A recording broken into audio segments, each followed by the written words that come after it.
بسم اللہ الرحمن الرحیم۔ آج ہم گیٹ ٹیسٹ کے بارے میں بات کریں گے۔ گیٹ کا مطلب ہے گریجویٹ اسسمنٹ ٹیسٹ، اور یہ جب بندہ کوئی اسٹوڈنٹ 16 ایئر اب ایجوکیشن اس کا کمپلیٹ ہو جائے یا 18 ایئرس، تب آپ پی ایچ ڈی کے لیے یا ماسٹرز کے لیے یعنی ایم ایس اور ایم پل کے لیے اگر آپ ایڈمیشن کرنا چاہتے ہیں کسی بھی یونیورسٹی میں، چاہے پرائیویٹ ہو یا گورنمنٹ ہو، تو یہ سارے آپ کو ریکمینڈ کرے گا کہ بھئی آپ نے گیٹ ٹیسٹ دینا ہے۔ اب گیٹ ٹیسٹ کب آپ دے سکتے ہیں؟ تو گیٹ ٹیسٹ سال میں 6 دفعہ یا 7 دفعہ آتے ہیں۔ ہر 2 مہینے کے بعد گیٹ کا ٹیسٹ ہوتا ہے، اس کا اپنا ایک ویب سائٹ ہے، اس پہ جا کے آپ اپلائی کریں گے اور اپنے لیے جو بھی اس کا ٹیسٹ کا ڈیٹ ہوگا وہ سب معلوم کر کے پیمنٹ وغیرہ کر کے آپ گیٹ کا ٹیسٹ دے سکتے ہیں، اور 50% اس کی پاسنگ مارکس ہے۔ خدا نخواستہ اگر آپ نے پاسنگ مارکس نہیں لی پہلے ٹیسٹ میں تو آپ اس کو امپروو کر سکتے ہیں، دوبارہ یا تیسری دفعہ چوتھی دفعہ آپ اپنے گیٹ کا ٹیسٹ دے سکتے ہیں، اور اس کو جو بھی آپ کا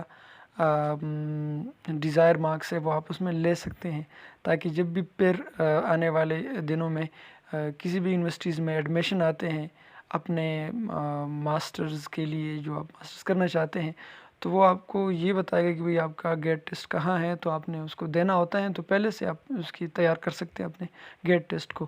عموماً ایسا ہوتا ہے کہ یونیورسٹی اسی وقت ڈپارٹمنٹل ٹیسٹ کا بھی اعلان کرتا ہے، اور ساتھ میں گیٹ ٹیسٹ کو بھی ریکمینڈ کرتا ہے۔ تو خدا نخواستہ اگر آپ نے ڈپارٹمنٹل ٹیسٹ میں جو اسی خاص سلیکٹڈ یونیورسٹیز میں ہوتا ہے اس میں آپ کے مارکس اچھے نہیں آئے، تو آپ گیٹ کا ٹیسٹ اس کو شو کر سکتے ہیں، اور وہ پھر آپ کے گیٹ کا جو ٹیسٹ ہے وہ کنسیڈر کرے گا، اور اس کے بیس پہ آپ کا میرٹ لگے گا۔ تو ایک طرح سے بہت اہم ٹیسٹ ہے، جو بھی اگر آپ آفٹر 16 ایئرز ایجوکیشن یا 18 ایئر ایجوکیشن جو مزید آپ آگے تعلیم کرنا چاہتے ہیں تو اس کے لیے ضروری ہوتا ہے۔ اب گیٹ کے 2 ٹائپس ہیں، ایک کو گیٹ جنرل کہتے ہیں، دوسرے کو گیٹ سبجیکٹ کہتے ہیں۔ گیٹ جنرل اسی کو کہتے ہیں کہ جب آپ بیچلر کرتے ہیں یا 16 ایئر آف ایجوکیشن آپ کا کمپلیٹ ہو، اور مزید آگے آپ ایڈمیشن کرنا چاہتے ہیں پوسٹ گریجویٹ اسٹڈیز کے لیے، ایم پل میں یا ماسٹرز میں یا جو ہے وہ ایم ایس میں، تو آپ کو ریکمینڈ کیا جاتا ہے کہ آپ گیٹ جنرل ٹیسٹ دے دیں۔ تو اور ساتھ ہی ساتھ جو بھی ایچ ایس سی سے جو اسکالرشپس آتی ہیں، اسکالرشپ اسکیمس، تو اس کے لیے بھی چاہیے کہ آپ کا گیٹ ٹیسٹ ہو۔ بہت سارے ایسے اسکالرشپس موجود ہے پاکستان میں جو ایچ ایس سی دے دیتی ہے پاکستانی یونیورسٹیز کو، تو اس کے لیے بھی گیٹ کی ٹیسٹ ضروری ہوتا ہے، اور ایم پل کی اسٹڈیز کے لیے بھی ہوتا ہے۔ اسی طرح یہ گیٹ جنرل ہوتا ہے۔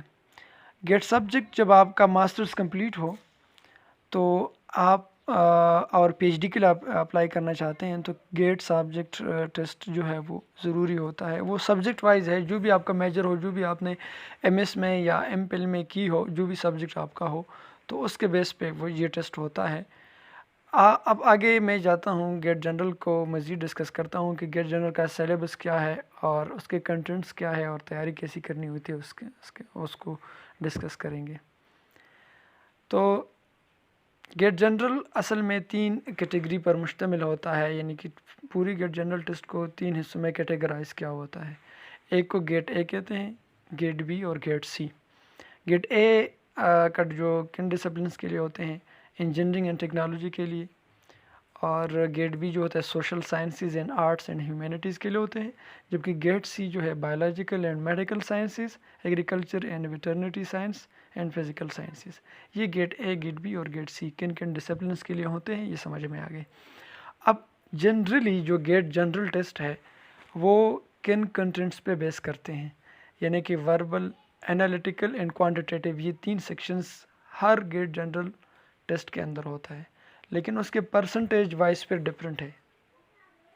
ڈفرینٹ کیٹیگری کے لیے GAT A, GAT B, GAT C, اس کے لیے وربل، انالیٹیکل اور کوانٹیٹیو جو سیکشنز ہیں اس کی ویٹڈ ایوریج یا جو پرسنٹیج حوالے سے جو کنٹینٹس ہیں وہ پھر ڈفرینٹ ہیں۔ جس طرح کہ میں آپ کو بتا دوں، گیٹ اے کے لیے آپ دیکھیں وربل، انالیٹیکل اینڈ کوانٹیٹیو جو ہے رسپیکٹیولی 30، 40 اینڈ 30 ہے، جبکہ گیٹ بی کے لیے 50 25 اینڈ 25 ہے، کتنا بڑا ڈفرینس ہوا. پھر گیٹ سی کے لیے آپ دیکھیں 40 30 اینڈ 30، یہ جو ہے اس کی verbal analytical and quantitative reasoning ہے. اب تھوڑی سی اس کی بھی ڈسکشن ہو جائے کہ یہ وربل کیا ہوتا ہے، انالیٹیکل کیا ہوتا ہے اور کوانٹیٹیو کیا ہوتا ہے. وربل جو انگلش بیس ہوتا ہے، انگلش کی اسٹرینتھ اس میں ضروری ہے، انگلش آپ کا مضبوط ہونا چاہیے. سائنونیمز، اینٹونیمز، اپوزٹ مین لائک ڈے، تو اس کے لیے نائٹ ہونا ضروری ہے. اس طرح کے آپ کو الفاظ پہ عبور اور اس کا آپ کی انگلش اچھی ہونی چاہیے. تو یہ وربل ہوتا ہے. کوانٹیٹیو کی طرف میں آتا ہوں، تو کوانٹیٹیو جو ہوتا ہے وہ پیورلی میتھمیٹکس ہوتا ہے، جیسے کہ پرسنٹیجز ہو گئی، ریشوز ہو گئی، پروپورشنز ہو گئی، الجبرا ہوا. الجبرا بیس ٹیکنیکل کویسچنز ہوتے ہیں، یہ کوانٹیٹیو ریزننگ میں یا کوانٹیٹیو ایبیلٹی میں آتے ہیں. تو میتھمیٹکس کو آپ نے امپروو کرنا ہے کوانٹیٹیو میں. انالیٹیکل میں آپ کے تھنکنگ کو دیکھا جاتا ہے. انگلش کا ایک کویسچن ہوتا ہے، اس سے مزید کویسچنز نکالے گئے ہوتے ہیں، اور اسی کویسچنز کو ایک کو نگلیکٹ کر کے آپ نے صحیح کویسچن کی طرف یا مور اپروپریٹ، مور پرسنٹیج وائز کریکٹ کویسچن کو جو ہے وہ ٹیکل کرنا ہے. تو یہ یہ انالیٹیکل ریزننگ جو ہوتے ہیں یہ تھوڑے سے ٹیکنیکل ہے، تھوڑا سا ڈیفیکلٹ ہے، تھوڑا سا ٹائم کنزیومنگ ہے. جبکہ وربل اینڈ کوانٹیٹیو ان دونوں کی مناسبت سے تھوڑے سے اچھے یا ایزی ہیں. یہ پورا ڈسکشن تھا گیٹ کے حوالے سے. یہ ایک خاکہ میں نے آپ کو دینا تھا بینگ ایز اے اسٹوڈنٹ، کہ کوئی اسٹوڈنٹ آفٹر بیچلر یا آفٹر 16 آف ایجوکیشنز جب ایڈمیشن کرتے ہیں تو اس کے ذہن میں یہ گیٹ کے حوالے سے خاکہ موجود ہو کہ یہ گیٹ گریجویٹ اسسمنٹ ٹیسٹ کیا چیز ہوتا ہے اس کے حوالے سے. So thank you for watching.